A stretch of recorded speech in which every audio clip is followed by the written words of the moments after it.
And welcome back to Zeke-ollege football episode 2. Once again, I am your host with the most, Zeke Kransdorf, and I'm excited to bring you a wonderful second episode. We've got some pretty good reception on the first episode, and I'm excited to be back. I've been looking forward to this all week long. Uh, I've got some great background to give you, and we've got a whole bunch of teams to cover. Today, we're going to be covering the entire MAC conference, so the Mid-American Conference. And then we're also going to be touching on the 3 FBS independent teams. So we got a jam-packed episode here today. And overall, I'm just very excited. First things first, we're going to start off with another cheeky plug for the Instagram. If you are not following it already, feel free to do so. It is Zeke.ollegefootball on Instagram. So Zeke, and the period, and then Ollege football, and that's all one word. No spaces, no baloney. Nothing but a good time.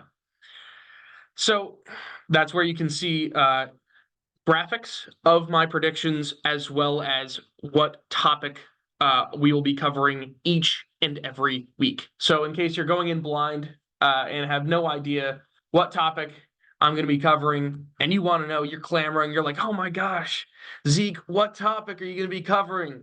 You know what I'm going to say? I'm going to say, go look over on the Instagram and you can find out that information there.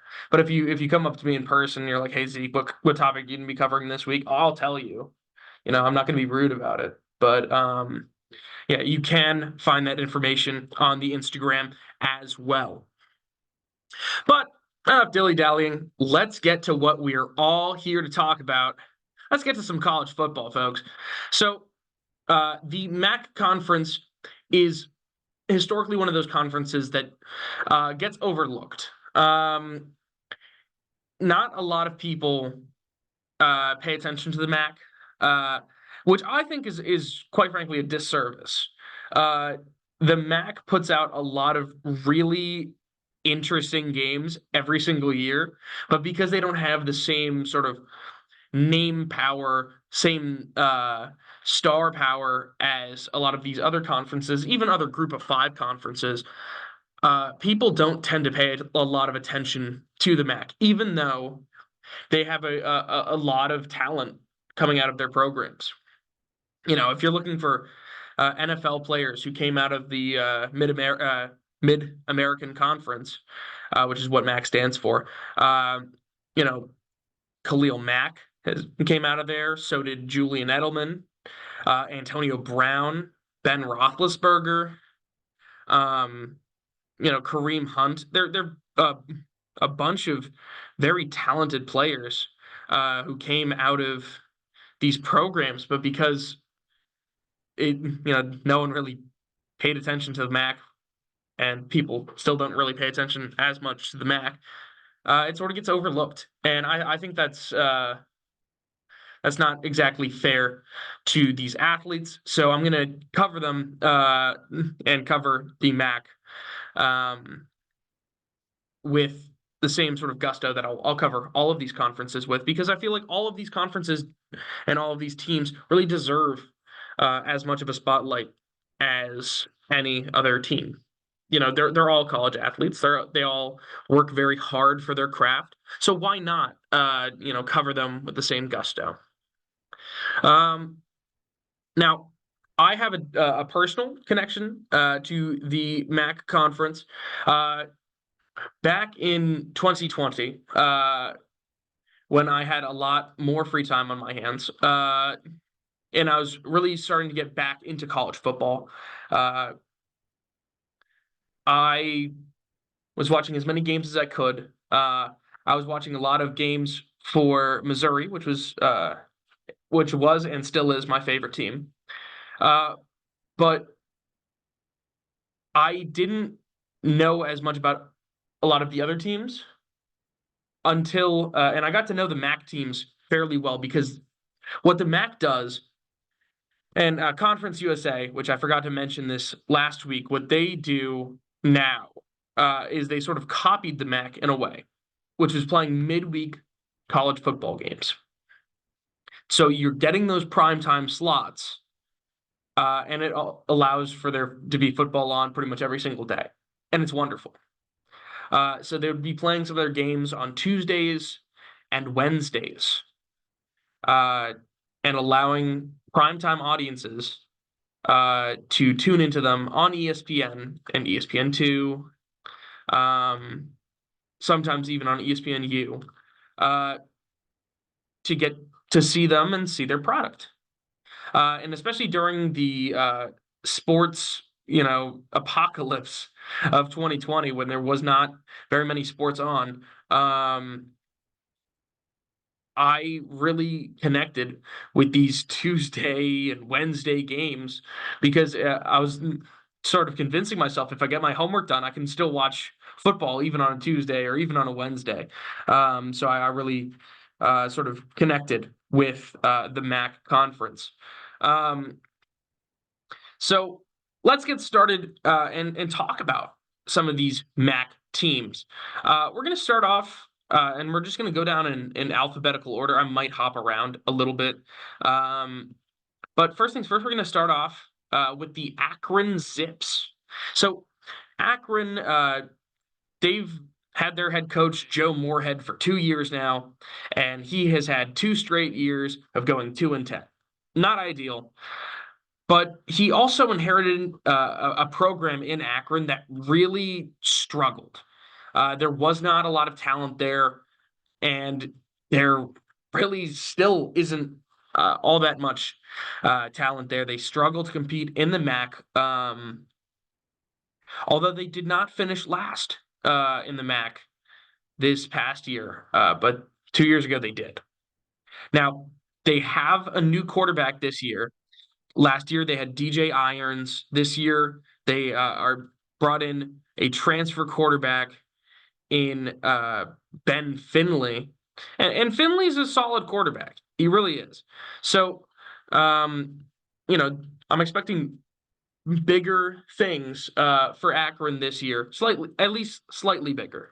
I have to keep it in check. I'm not suggesting an Akron national championship or anything like that, but you know, I definitely think that they'll improve from their performance last year, where their only conference win was in a rivalry game against Kent State. They had a come from behind victory in that game, the Battle of the Wagon Wheel. And things I think could be positive for Akron in the future. Now, moving on, we're going to talk about Ball State. Ball State is one of those teams that's located in Muncie, Indiana, which you might know as home of Garfield. You also might know Muncie, Indiana, for not knowing where Muncie, Indiana is. But Ball State 4-8 last year. Seen as a little bit of a disappointing season. It's year 9 for Mike New at Ball State.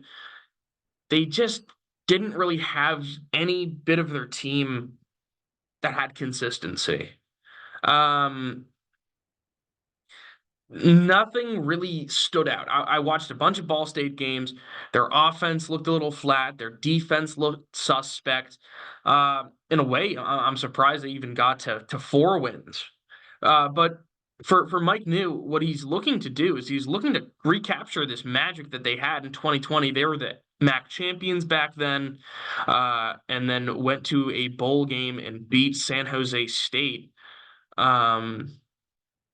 So they a talented team.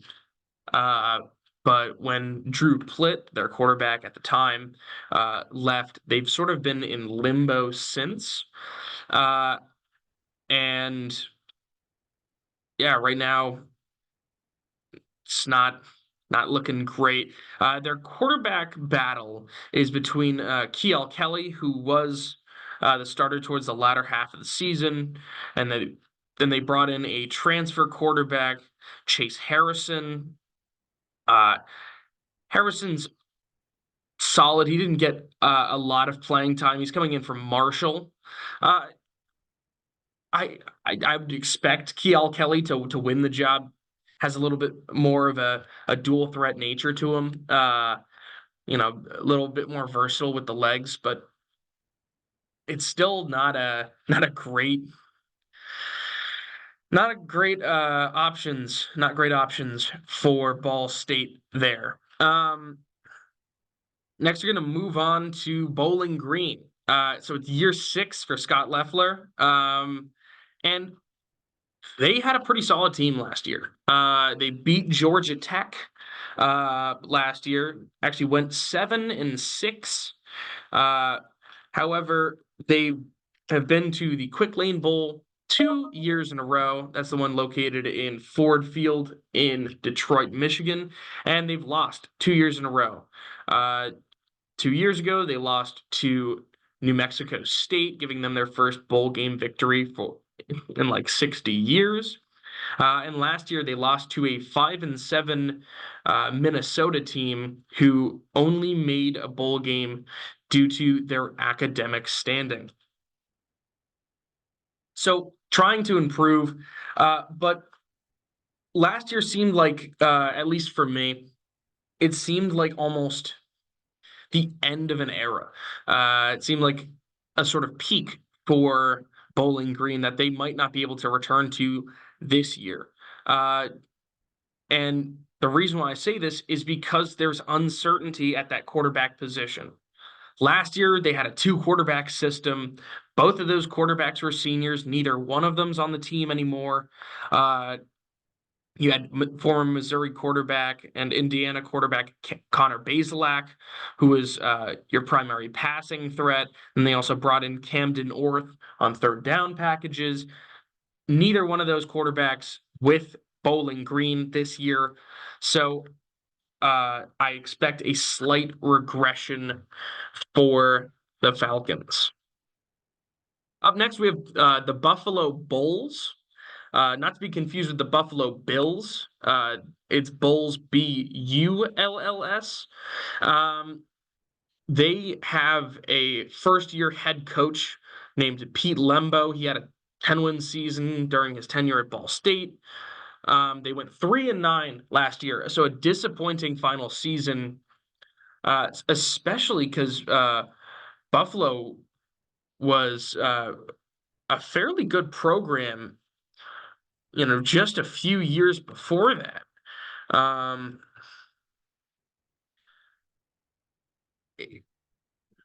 They really uh, represented themselves with a lot more. I'm trying to find the best word for this. They just represented themselves, better. They were 5-0 before the championship game in 2020. They were not a bad team, and then they just sort of fell off a cliff. So a disappointing end to the tenure for Maurice Lindquist. Um, their quarterback last year was Cole Schneider. He transferred out of the program, so they're going to rely on their backup from last year, CJ Ogbonna. He adds a rushing threat. I definitely viewed him more as a runner than as a passer. So it's going to be interesting to look at next year for Buffalo, whether or not that will be able to translate. Their leading rusher was Ron Cook Jr. last year. And he also graduated. So, there's going to be a lot of new faces for the Buffalo Bulls coming up in the next season. So it's going to be interesting to look through and see. Now, after that, we're going to skip over to Kent State. So Kent State had the honor or dishonor of being the worst team in the FBS last year. Um, some people would try to argue that it wasn't them, but if you look at just sheer record alone, they were the only team that was 1-11, and they only had one win, and it was against an FCS opponent. So not a great season for Kenny Burns in year one. Year two, looking to improve.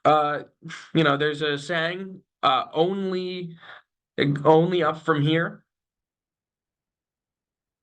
They were 133 out of 133, and actually there was a picture that was going around where Kent State players were wearing shirts during their spring camp that said 133 on it, referring to how they were the worst team in college football last year and using that to sort of motivate themselves. If that works, great. But I don't know that. I don't know how much better Kent State can be. They weren't able to get a lot of talent in the portal. And really, the transfer portal has been their worst nemesis. Because, when you're talking about Kent State, just a few years ago, you would be talking about a pretty competent program, a bowl team, uh, and a program that really could have competed in the MAC, but they lost their head coach to be the offensive coordinator of Colorado before last season.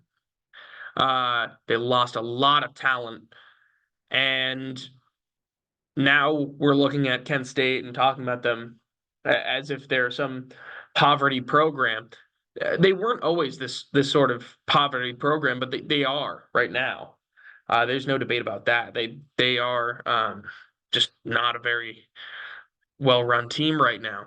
Now, they do have a couple chances to get some wins in the MAC, but with their current roster, it's gonna be tough. It's gonna be tough. Um, we're gonna move forward. We're gonna talk about Eastern Michigan. So Eastern Michigan went 6-7 last year. They lost in their bowl game, the 68 Ventures Bowl, to South Alabama. It's year 11 for Chris Creighton. He's done a good job at rebuilding this program, building them back to a position where they are a competent team. They're fighting team or competitive team in the MAC. And they've been able to get some talent as well. Cole Snyder, the aforementioned Buffalo quarterback, he transferred out of Buffalo and transfers into Eastern Michigan, and he'll be battling Drew Viotto for the job. Viotto transferred over from Minnesota. So, it's not end all be all. I think that Eastern Michigan is still a solid team, although there are some questions about their running game. I know their running back, I believe, graduated. He had a pretty heavy workload as well. They gave him the football a lot. Samson Evans took a large brunt of the offensive capacity for them. So I think that it makes sense that they might be taking a step back, but I wouldn't put it past this team to be competing for another bowl game as well. Now, we're gonna move forward, talk about Northern Illinois for a second. 7-6 with a Camellia Bowl win. They beat Arkansas State in that bowl game. It's year number 6 for Thomas Hammock, and he's trying to get back into that 2021 MAC championship form. They won championship just a couple of years back. but they're missing a lot of pieces. No Rocky Lombardi, the longtime starter, played for them for about 3 years. But they do have Ethan Hampton, do have Jalen Macon, and they'll just have to get the job done. They've lost a lot of talent uh, on this team. Uh, so it's going to be another team that I'm looking at where there are some questions. And I don't think that's ridiculous to say that when you lose, longtime starting quarterbacks, you lose that stability. Um, that there's going to be some questions there, but they will still have Antonio Brown, their star running back. So obviously there is talent on Northern Illinois. I just I don't know. I'm not sold on Northern Illinois against some of these teams. I think that they'll regress. Uh, and they're a very up and down team. I mean, 2021 they won the championship. 2020, the year before that, they didn't win a single game. Uh, so you know, you can call it the Rocky Lombardi effect. You can call it what you will. Uh, there is nothing that will give me any inkling that this team will be predictable. Um, so I, I think for Northern Illinois specifically, take any prediction that I give about them with a grain of salt because there is not uh, there's not anything that really screams, "Hey, this team right here is going to be the same, going to be different." Like I have no idea. They're very uh, hard to predict. Um, let's talk about Central Michigan. 5-7 last year. They missed out on a bowl game for the second year in a row. But they have a new quarterback, or he's not new, but they have a different quarterback than they had last year. Burt Emanuel Jr. He started off the season, and they start off fairly well, playing against some tough opponents with Burt, but he got hurt, and Chase Bauer had to fill in, and you know we covered Chase Bauer. He transferred over to Sam Houston, but I think that Central Michigan is a solid team. They have solid pieces. They have a good coach in Jim McElwain. I I don't see them going 5-7 again.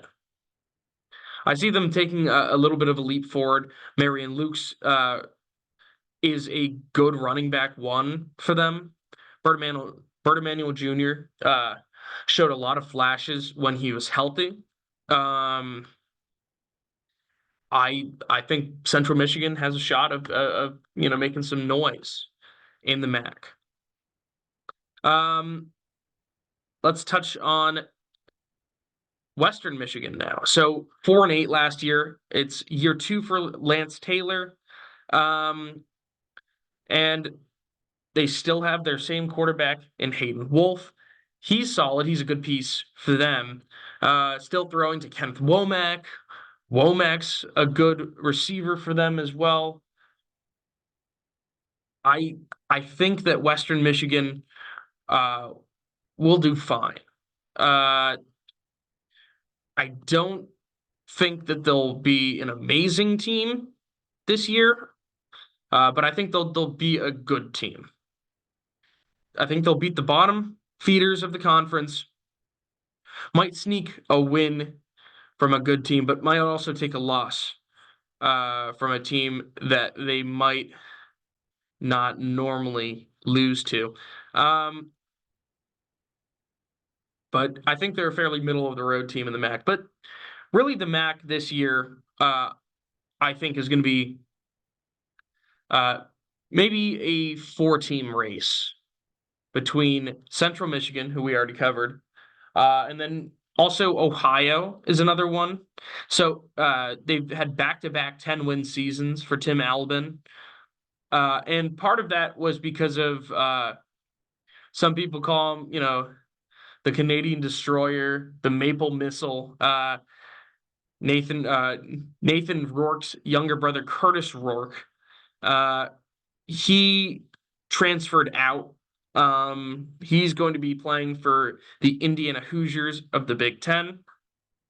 So the starter who we saw at the beginning of last year when Rourke was still hurt, uh, CJ Harris is most likely going to take over.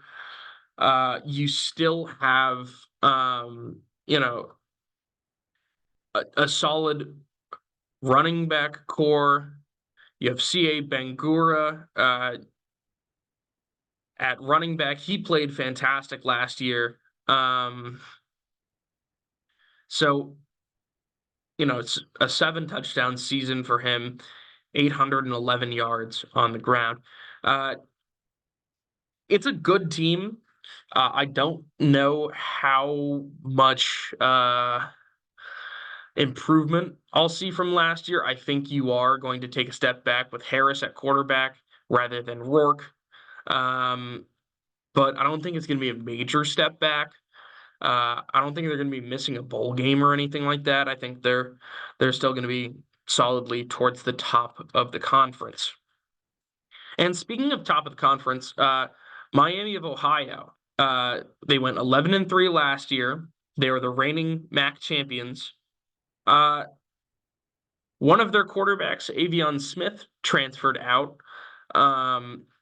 But their other quarterback, more of their passer, Brett Gabbert, younger brother of Blaine Gabbert, former Super Bowl backup winning quarterback for the Kansas City Chiefs, former Missouri Tiger, and it's his senior year. He's been a very good quarterback for them. And Chuck Martin is trying to keep up momentum at the top of the conference. Uh, the MAC is one of those conferences where it's both wide open, but it's so difficult to win it. There is so much parity in the MAC. Oftentimes you'll see in a lot of these larger conferences, a lot of the power conferences, you'll see certain teams sort of take over the conference. For the SEC, it was Alabama. For the Big 12, it was Oklahoma. For the Big 10, it was Ohio State. You've seen runs of back-to-back championships for specific teams. Recently, in the Pac-12, it was Utah. Pac-12's no more. But you'll see teams take over and stay on top. The MAC doesn't really have that. So Miami, Ohio is trying to become the first back-to-back MAC championship winners since Northern Illinois did it in 2011 and 2012. To put that in perspective, in 2011, I was 8. So it's been a while. It's been a while since there's been back-to-back MAC champions. So if they can do that, I think that's a huge stepping point for Chuck Martin, and he might leave to another job. But it's hard to say. And then we're going to finish off with Toledo, which happens to be the team that I'm wearing the jersey of today. So in case you're like, well, Zeke, it's a radio show. How was I supposed to know what jersey you're wearing? Check out my YouTube channel where I post the full recordings of these episodes on YouTube. And it's one of those things where I'm gonna do it anyway. I'm gonna post them anyway. So if you want to check it out, watch time's great. Liking the video, following is great. You can find me over there at Zeke-ollege football. Same name and spelling as the Instagram, just with no dot in there. So Zeke-ollege football on YouTube. Um, so go like it, give it a comment if you feel so inclined. Um, but yeah, let's talk about Toledo. They were 11-3. They lost in the MAC championship last year, so they were unable to repeat as MAC champions. And another year for Jason Candle and another solid performance. Um, did they lose some talent? Yes. Yes, they did. They had some defensive pieces who are going to the draft. DeQuan Finn, their star quarterback, transferred to Baylor. Penny Boone, their big bruising running back, transferred to Louisville. But they still have a lot of talent. Toledo is one of those teams that's constantly at the top of the MAC because they just recruit really well.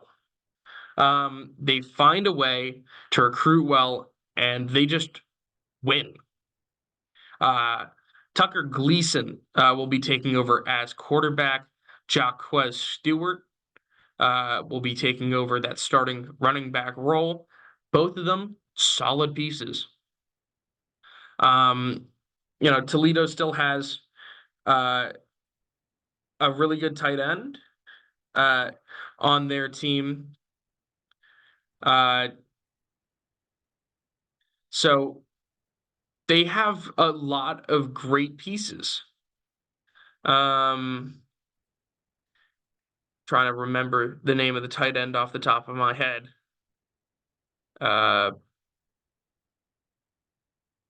But yeah, they have, a bunch of talented pieces. Returning production uh, in a lot of different spots. They still have Newton at wide receiver. Anthony Torres, 6'6" tight end for them. That's the name. So Anthony Torres at tight end. They're a talented team.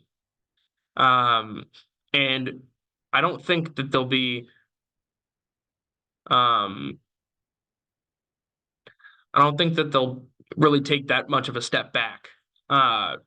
Even though they don't have DeQuan Finn, even though they don't have Penny Boone, I still think that they are one of the better teams in the MAC. So that concludes the MAC section of it. But let's touch on the three independents before we get into the prediction preview. So three independents, we have UConn, UMass, and Notre Dame. We're going to start off with UConn. It's year 3 for Jim Mora Jr. He was 3-9 last year. Offensive line is a big concern for me for UConn. One of their best linemen left in the transfer portal, transferred over to Colorado to play for Coach Deion Sanders. They will have returning production at quarterback. Tyquan Roberson is back for them, but they don't really have that much talent on their team. I think they'll struggle. They find themselves in a difficult with a difficult schedule. So it's going to be interesting to see how UConn will play. Now, next up, we have UMass. They also went 3-9 last year, and it's year 3 for Don Brown at UMass. They also have a returning quarterback. Ty-Sun Pumajan is back for his senior season. Now, they were able to retain some talented players as well. specifically their talented running back, K'Ron Lynch-Adams. He had a huge game for them against Army, uh, which was one of their wins last season. And I think UMass's schedule got a little easier as well. So, you know, I'm expecting bigger things for UMass, but obviously I have to keep myself in check because UMass football has historically not been great. And then finally, Notre Dame, another team that it has year three, but it's year three for Marcus Freeman at Notre Dame. And they had a bunch of pieces leave. Sam Hartman declared for the draft. And that's really the biggest piece that left. But they brought in some talent. We have Riley Leonard coming in from Duke, Bo Collins at wide receiver coming in from Clemson, and you have Audric Estime back at running back. I think with the 12-team playoff, Notre Dame could definitely be a contender in that, and they typically find themselves ranked fairly high each and every year. So if they start off the season well, I think that they could, stay towards the top of the rankings and really make a name for themselves. Now, that will conclude the preview section. Let's get to some predictions. We're going to start off with the independents, and then we're going to work our way through the MAC. Now, for UConn, their week one is at Maryland. I don't think they win that. I think that's a loss for them. They're going to win hosting Merrimack. Then they will lose against Duke. I think they lose against Florida Atlantic, lose against Buffalo, lose against Temple, lose against Wake Forest, lose against Rice. They'll beat Georgia State. Georgia State, we'll get into them in the Sun Belt episode, but Georgia State, I think, is a program in free fall right now. So I think they beat them. I think they beat UAB. I think they lose at Syracuse, and I think they lose at UMass to end the season. So I see them going 3-9. I can see them maybe stealing a win during the middle of the season, maybe against Temple, maybe against Buffalo, maybe getting 4 wins rather than 3. But it's not looking good. I don't think that Roberson will have enough protection back there. I think he will most likely, take a couple sacks and really get abused behind what seems to be a porous offensive line. Now, for the Minutemen of UMass, they start off the season hosting Eastern Michigan. I don't see them winning that. I see that being a loss. I see them losing to Toledo as well. I see UMass beating Buffalo at Buffalo. I see maybe this is one of those games where CJ Ogbonna really struggles throwing the football. I just the way I'm seeing it right now, I don't see that as a victory. I see UMass beating Central Connecticut State, an FCS team. I think UMass is better than them. I see them losing to Miami of Ohio, and then beating Northern Illinois on the road. Northern Illinois, one of those teams where I feel like they would struggle. Ethan Hampton and Jalen Macon. I don't know. I feel like this is one of those games that Northern Illinois will sort of discount.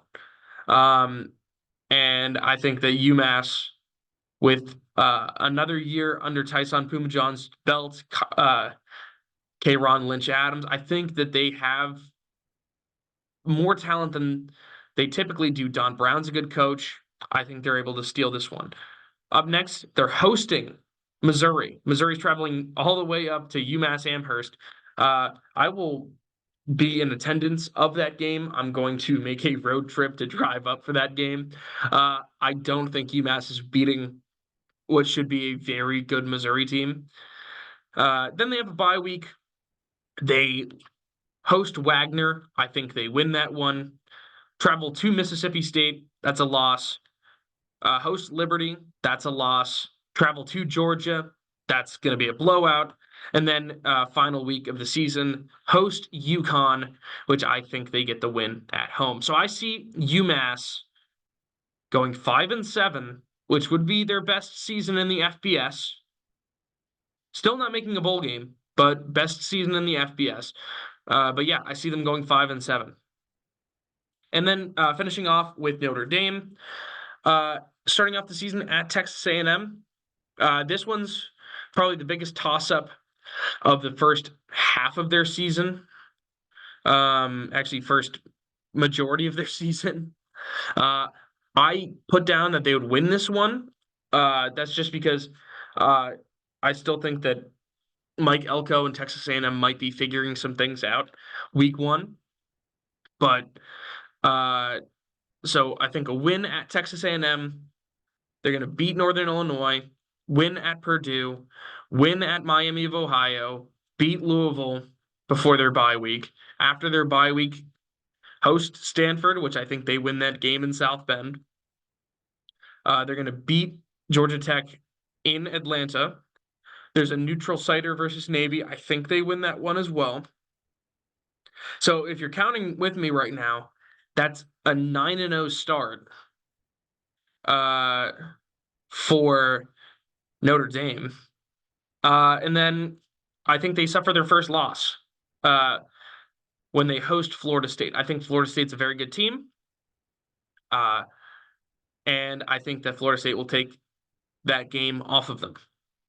They'll beat Virginia, then have another bye week, and I think they lose to USC to end the season. I know that's tough to say.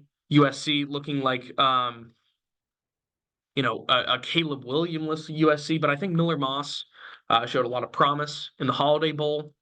I trust Lincoln Riley as an offensive guy. They hired a new defensive coordinator, so it's no longer Alex Grinch.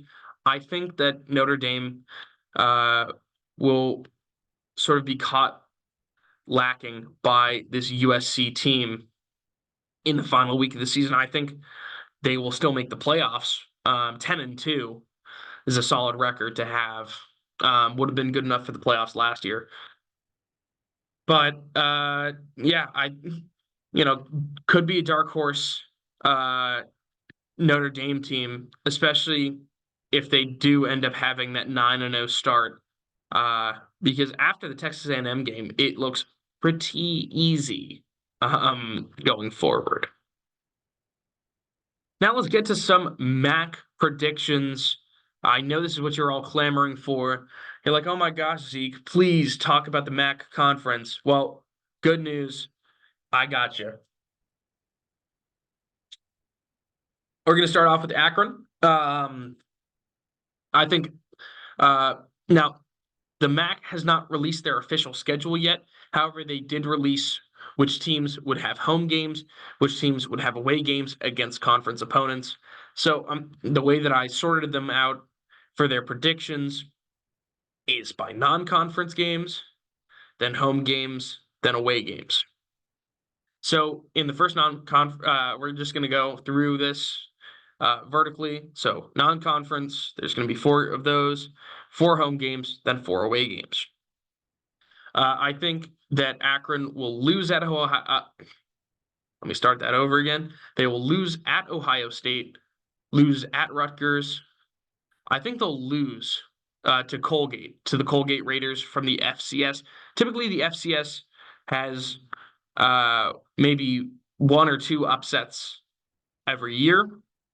I think Akron is one of those. Yeah, I think they'll take a surprise loss to Colgate. The Raiders are a solid team in the FCS.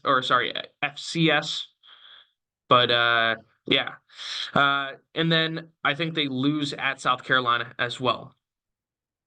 For their home slate, I think they lose to Eastern Michigan. They lose to Bowling Green. They lose to Toledo.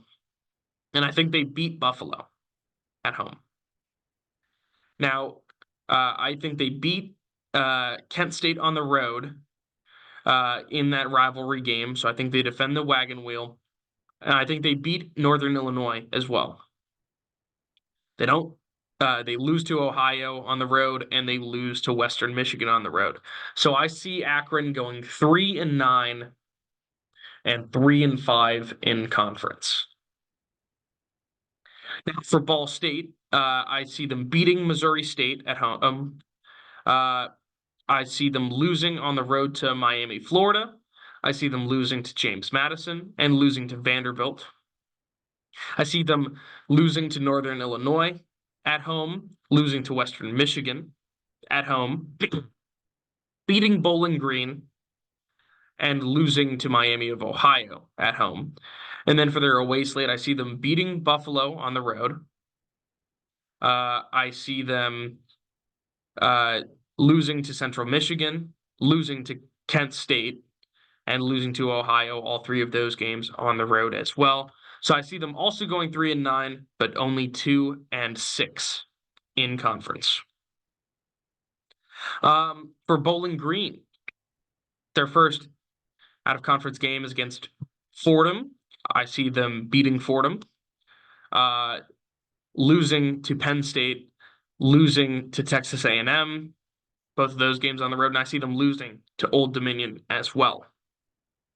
Now, for their home games, I see them beating Northern Illinois, beating Western Michigan, beating Kent State, losing to Miami of Ohio.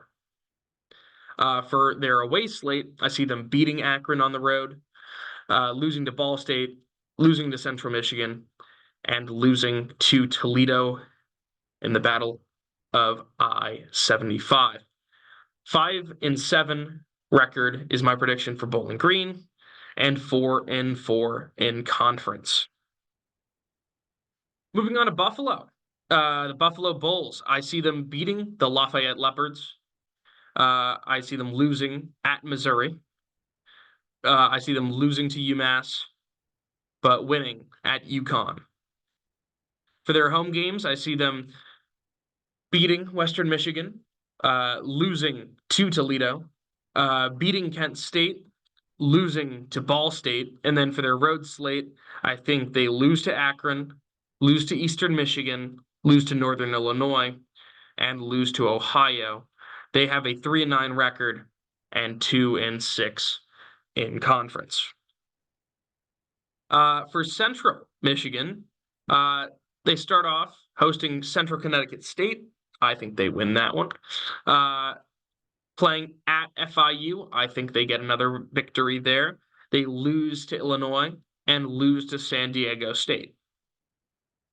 Now, for their home games, I think they beat Western Michigan, beat Bowling Green, beat Ohio, and beat Ball State. I think they beat Eastern Michigan on the road, beat Northern Illinois on the road, but they lose to Miami, Ohio, and they lose to Toledo, giving them an 8-4 record, 6-2 in conference as well. Now for Eastern Michigan, I think they win at UMass, lose at Washington, lose to Jacksonville State, but beat St. Francis, an FCS team from the NEC conference. I think that they will lose to Central Michigan, lose to Toledo, and lose to Miami of Ohio in their home slate. They'll beat Buffalo, though. And then in their away games, at Akron, I think that's a win. At Kent State, I think is a win. At Ohio is a win, but will suffer a loss at Western Michigan. Now, moving on to Kent State. They went 1-11 last year. I think they do one better. I think they go 2-10 with their only wins coming against St. Francis, once again, that FCS team. And then they also get a home victory against Ball State. In their other games, I think they lose to Pittsburgh, lose to Tennessee, and lose to Penn State. All of those games on the road. Lose hosting Eastern Michigan, lose hosting Akron, lose hosting Ohio.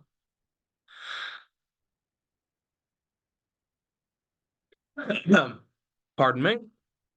And then I think they will lose on the road to Bowling Green, lose on the road to Buffalo, lose on the road to Miami of Ohio, and lose on the road at Western Michigan as well.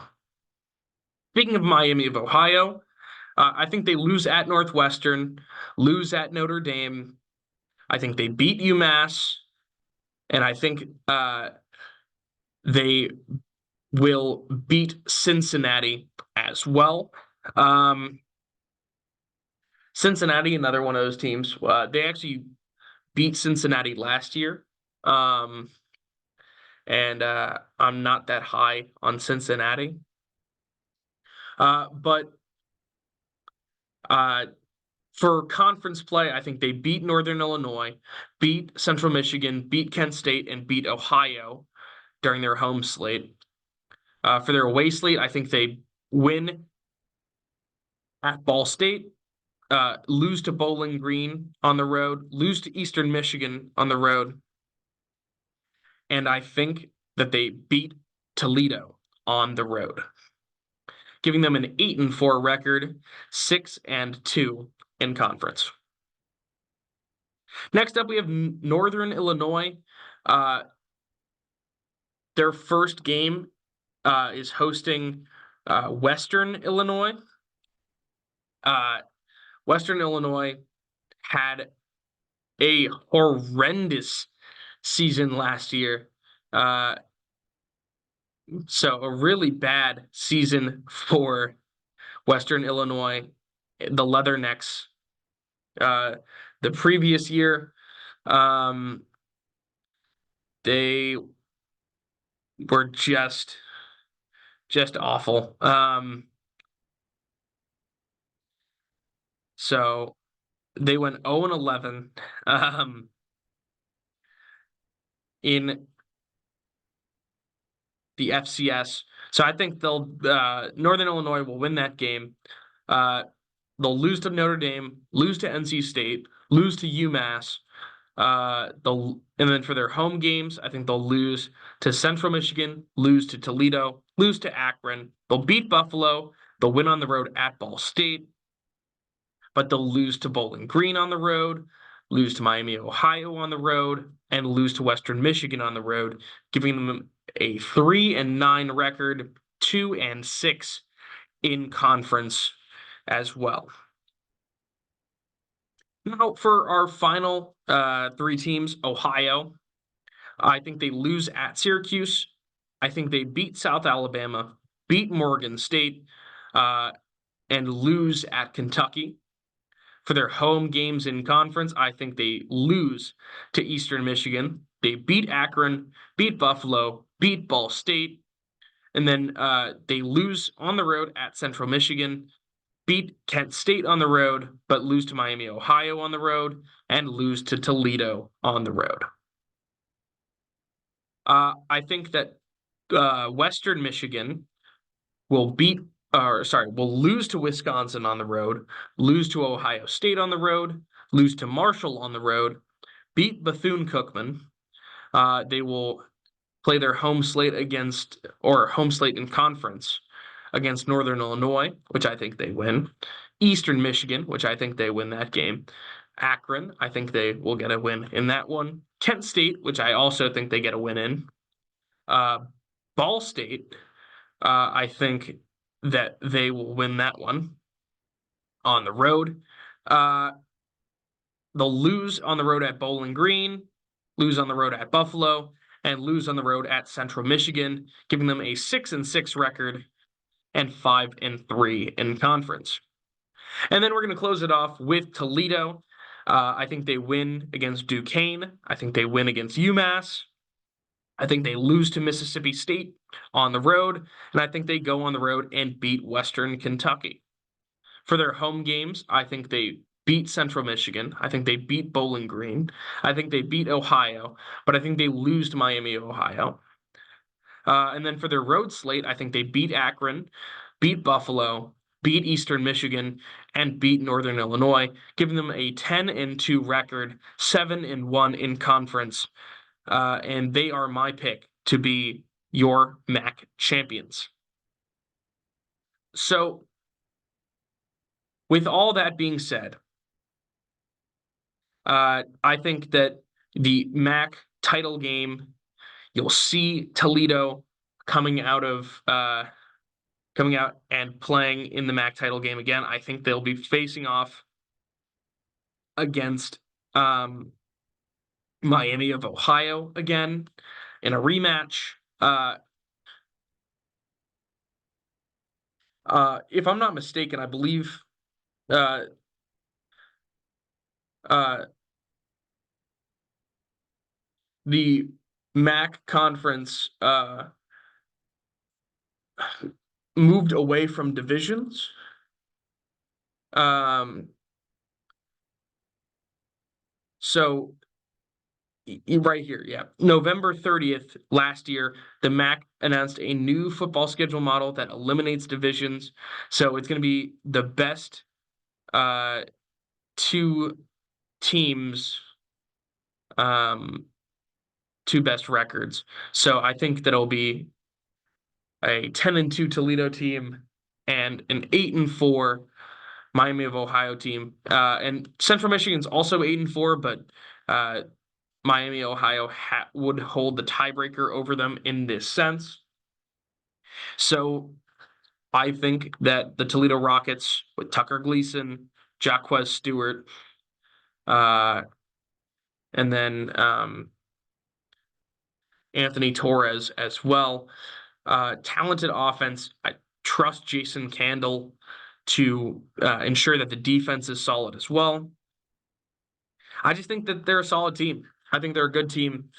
And, I'm sort of excited and looking forward to seeing this MAC slate, seeing how the season goes, and more importantly, getting to experience midweek action is something that I highly recommend for anyone who is a college football fan. If you have the time on a Tuesday night in October, or a Wednesday night in October, there will be some football on. And the MAC conference, it's a wonderful thing to watch. But that is all I have prepared for you guys today. Thank you so much for tuning in, whether that's live on WJMF Radio at 3 p.m. on Tuesdays, or whether or not you're watching this on YouTube, the video recording of this. If you are, go ahead and give this a like, drop a comment, tell me what your thoughts on my MAC predictions are, if you agree, disagree, and whatnot. Feel free to let me know via Instagram what your opinion is. Once again, the Instagram is Zeke.ollegefootball. So Zeke period OLLEGEFOOTBALL on Instagram. So go ahead and check that out. Drop me a follow if you feel so inclined. But that is all I have prepared for you today. Thank you so much for tuning in, and have a safe and healthy rest of your day.